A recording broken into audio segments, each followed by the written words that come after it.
হিম্মত করতেছেন না, আপনাদেরকে অনুরোধ করতেছি, আমি ওই শাহবানের মধ্যে শাহবানে বলছি, রাসূল আকরাম সাল্লাল্লাহু আলাইহি ওয়াসাল্লাম ইরশাদ করেছেন, আমার যে উম্মত 5 ওয়াক্ত নামাজ তাকবীরে উলার সাথে 40 দিন নিয়মিত আদায় করার অভ্যাস করবে। বলেন তো কতদিন? 40 দিন। কয় ওয়াক্ত? 5 ওয়াক্ত তাকবীরে উলার সাথে। বলেন কিসের সাথে?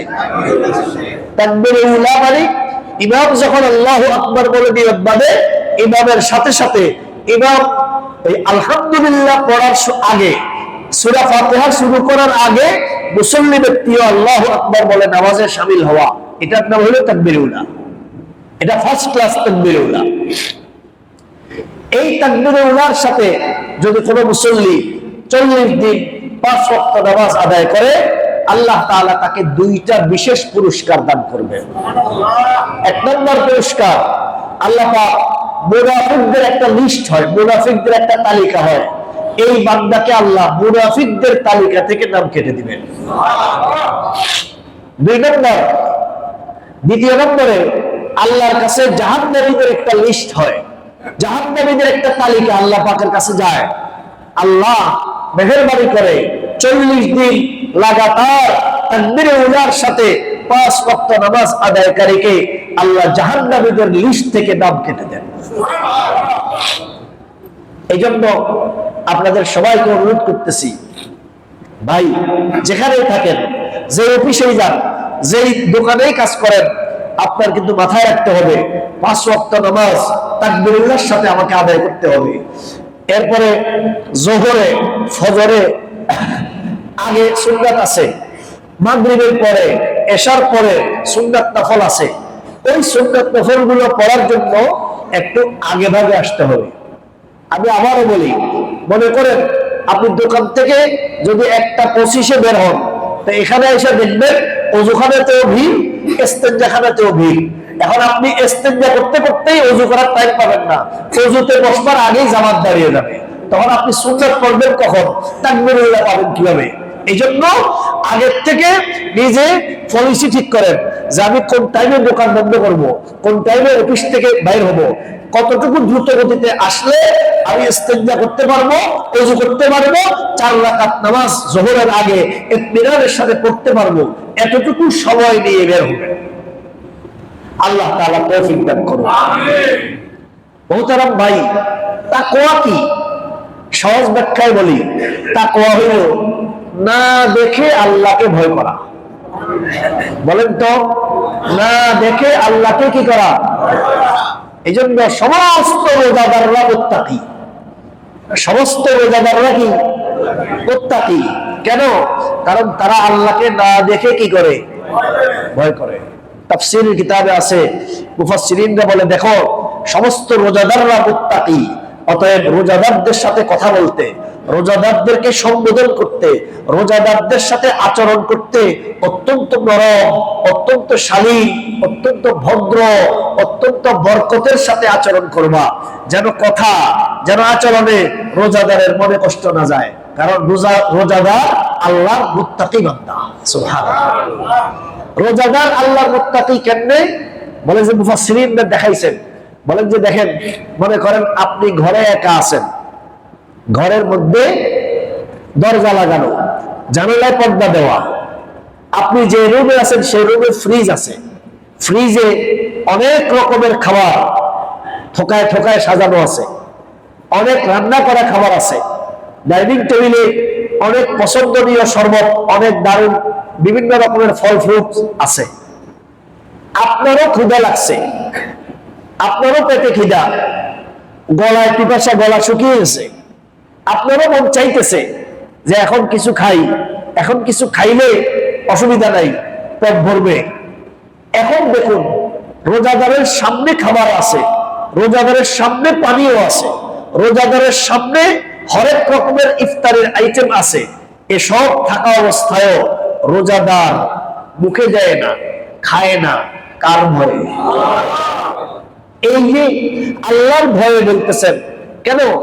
সে তো রুমের ভিতরে একা, রুমের ভিতরে আর কেউ নাই, দরজাও লাগানো, পর্দাও দেওয়া, সে তো ইচ্ছা মতো খাইয়া মুখটা ভালো করে বসে বাস মসজিদে একেবারে প্রথম কাতারে এসে বসে গেলে কোনো অসুবিধা ছিল না, কোনো সমস্যা ছিল না, কেউ দেখতো না, কেউ দেখতো না। কিন্তু রোজাদার মনে করে কেউ না দেখলেও একজন কিন্তু দেখে। বলেন তো তুমি কে? জোরে বলেন কে? অতএব এখন তো শীতের রোজা, প্রায় অনেকটা শীতের রোজা, আরো বরাবর প্রতি বছর 11 দিন 12 দিন করে করে শীতের দিকে ঘনিয়ে আসতেছে। দিন একদম শর্ট, দিন অনেক ছোট। আগে আমরা 14 ঘন্টা 15 ঘন্টা রোজা রাখছি, আপনারা রাখছেন না? এখন তো 12 ঘন্টা, কালকে হিসাব করলাম 12 ঘন্টা 46 মিনিট এখন রোজা। 12 ঘন্টা আজকের তো হবে 12 ঘন্টা 45 মিনিট, এভাবে এই রোজা। এই যে এটা তো রোজাটা একেবারে হালকা সময়। এই জন্য সবাইকে বলতেছি, ভাই আল্লাহকে না দেখে ভয় করার জন্য আপনি নিজের ভিতরে যদি তাকওয়া হাসিল করতে চান, তো ঠিক আল্লাহকে না আল্লাহ দেখে বলবে। এই কারণে আপনি যেরকম খান না, আপনি পান করেন না, আপনি অন্য যে কোনো কাজ করেন না, ঠিক একই রকম ভাবে আপনার আমার হাতে মুখে চোখে অনেক রকমের গুনাহ হইতেছে। এই গুনাহগুলোর থেকেও আমরা নিজেদেরকে বাঁচাই, এই গুনাহ থেকেও আমরা নিজেরা বাঁচি। আল্লাহ আমাদের সবাইকে তৌফিক দান করুন। শেষ কথা বলি, রমজানের মাহাত্ম্য মূলত কোরআনের কারণে। বলেন, রমজানের মাহাত্ম্য মূলত কার কারণে? দেখেন, বিয়ে বাড়িতে বরযাত্রী সে যত বড় উচ্চপদস্থ ব্যক্তি হোক না কেন, তার মূল্য মূলত তার কারণে নয়, বরের কারণে। মনে করেন এক বাড়িতে বিয়ে ঠিক হয়েছে, আয়োজন সব রেডি, মেহমানরাও চলে আসছে, বরযাত্রীরাও চলে আসছে সবাই, কিন্তু নিশ্চিত হওয়া গেছে যে বর আসবে না। তাইলে এই মেহমানদেরকে কনে পক্ষ খুব আপ্যায়ন করবে? খুব আপ্যায়ন করবে না? করবে না। কেন করবে না? কারণ তাদের যে মেন উদ্দেশ্য, এই মেন উদ্দেশ্যই পুরা হচ্ছে না। তাহলে এদেরকে খাওয়াইয়া লাভ কি? ঠিক একইভাবে আল্লাহ রাব্বুল আলামিন এই দুনিয়াবাসীকে তাকওয়া হাসিলের মেন মাধ্যম দিয়েছেন কোরআন। এই কোরআনের উসিলা করে, এই কোরআনকে কেন্দ্র করে রমাদান, এই কোরআনকে কেন্দ্র করে লাইলাতুল কদর। কোরআন সোনালী পরশ, সে যার সাথে লেগেছে তার দাম বেড়ে গেছে। কোরআনের সাথে একটা সাধারণ জুজদান, একটা সাধারণ কাবার লেগেছে। এই কাবারের কাপড়টা 30-40 টাকা গজের কাপড়, খুব বেশি দামি না। কিন্তু ঘরের মধ্যে যত কাপড় আছে, পরনে যত কাপড় আছে, সকল কাপড়ের চাইতে কোরআনের কাবারের দাম কম না বেশি? কোরআন রাখা হয় একটা রেহালের মধ্যে। রেহালটা বানানো হয় তুলা গাছ দিয়ে, সেগুন কাঠ দিয়েও না, তুলা গাছের কাঠ দিয়ে রেহাল বানায়। সবচেয়ে নরম কাঠ এবং সবচেয়ে দুর্বল কাঠ। কিন্তু ঘরের মধ্যে লক্ষ লক্ষ টাকা দামের ফার্নিচার আছে, সকল ফার্নিচার থাকে নিচে, কোরআনের রেহাল থাকে উপরে। কথা বলেন ঠিক কিনা? এটা ওই তুলা গাছের দাম নয়, এটা এই গাছে এই কাঠটা কোরআনের সাথে লাগছে এই কারণে। ও ভাই, ও দোস্ত, কোরআন এক রাতের উপরে নাজিল হয়েছে, এক রাতের মধ্যে। আল্লাহ পাক বলেন, ইন্না আনসালনাহু ফি লাইলাতিল কদর। বাস কোরআন যে রাতে নাজিল হয়েছে, আল্লাহ রাব্বুল আলামিন সেই রাতকে খায়রুম মিন আলফি শাহর, 1000 মাসের চাইতে দামি বানিয়ে দিয়েছে। কোরআন রমজানে নাজিল হয়েছে। আল্লাহ বলেন, শাহরু রমাদানাল্লাযী উনজিলা ফীহিল কুরআন। কোরআন রমজানে নাজিল হয়েছে। বাস বাকি 11 মাসের চাইতে রমজানের মর্যাদা আল্লাহ পাকের কাছে দামি হয়ে গেছে। এজন্য আপনাকেও বলি, যদি নিজেকে দামি বানাইতে চান, যদি নিজেকে মূল্যবান বানাইতে চান, তাহলে অবশ্যই কোরআনের সাথে লাগান, নিজেকে কোরআনের সাথে লাগিয়ে দিন। যারা কোরআন শরীফ তেলাওয়াত পারেন তারা অবশ্যই অবশ্যই রমজানের মধ্যে 1 2 3 4 খতম কোরআন শরীফ পড়ার জন্য চেষ্টা করবেন। আল্লাহ তৌফিক দান করুন। ঘরে স্ত্রী কন্যাদেরকে কোরআন পড়ার জন্য একটা শিডিউল করে দেন, একটা সময় বলে দেন যে এই সময় থেকে এই সময় কোনো রান্না বান্নার কাজ দরকার নাই, কোনো অতিরিক্ত কাজের প্রয়োজন নাই, এই টাইমে এই 1 ঘন্টা কোরআন শরীফ তেলাওয়াত করবে।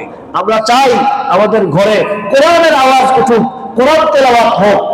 আল্লাহ তাআলা তাইলে কোরআনের উসিলায় আমাদের ঘরগুলোকে বরকতের ঘর বানিয়ে দিবেন। যদি আপনি পড়তে না পারেন, অনেকে আছে একটু হালকা পড়তে পারে।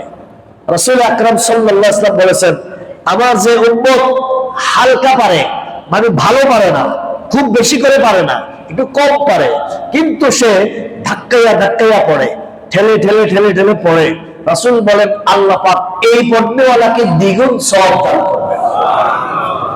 একটা সওয়াব হইল সে পড়তেছে এই কারণে, আর আরেকটা সওয়াব হইল পড়তে পারতেছে না তবুও সে কন্টিনিউ করতেছে এই কারণে। আল্লাহ তাআলা আমাদেরকে কোরআন পড়ার তৌফিক দান করুন। যাদের সুযোগ আছে তারা, আমরা যেমন আজকেও আমরা জোহরের নামাজের পরে প্রতিদিন এখানে তাফসীর করি, কিছু সময় কোরআনের তাফসীরে বসবেন। আসরের পরে হাফেজ সাহেবরা কোরআন তেলাওয়াত শোনায়, কিছু সময় তেলাওয়াত শোনার জন্য বসবেন। তারাবিহের জামাতের মধ্যে আসবেন, তারাবিহের জামাত পুরা শুরু থেকে শেষ পর্যন্ত শরীক হবেন, হাফেজ সাহেবদের 1 খতম তারাবি তেলাওয়াত শুনবেন। এভাবে আমরা চাই আমাদের জীবনটা